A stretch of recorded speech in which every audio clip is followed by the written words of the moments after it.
මම ඩොක්ටර් සිතිර සෙනවිරත්න. මම වෘද්ධ රෝග පිළිබඳ විශේෂඥ වෛද්‍යවරයෙක්. වැඩිහිටියන් වැටෙන්නේ ඇයි?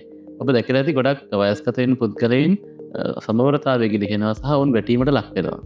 මෙම වැටීමට ලක්වීමේදී ගොඩක් අයට සංකූලතාවයන් වලට භාජනය වෙන්න පුළුවන්. උදාහරණයක් විදිහට ඔබ දැකලා ඇති වැටීම නිසා අස්ථි භග්නයන් සිද්ධ වෙනවා. ඒ වගේම තුවාලයක් සිද්ධ වෙනවා.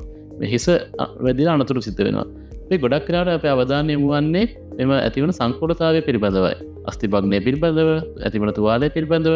නමුත් ඔබ සිතුවාද මේ වැඩිහිටි වියේදී පුද්ගලයන් වැටෙන්නේ ඇයි කියලා. ඒතර මේ වැඩිහිටි වියේදී ඔබ දන්නවා වයස්ගත වීම සමගම අපගේ සංවේද ඉන්ද්‍රියන්ගේ ඇස, කන යන ඉන්ද්‍රියන්ගේ, ඒ වගේම අපේ පාදවල තියෙන ස්නායු පද්ධතිය ඇතිවන වෙනස්කම් රාශියක් සිදු වෙනවා.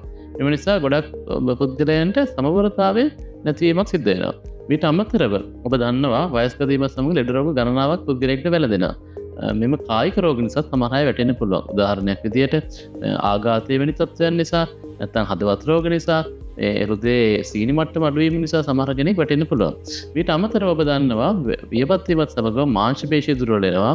ඒ වගේම අපේ සන්ධි ක්‍රියාකාරීත්වය අඩු වෙනවා.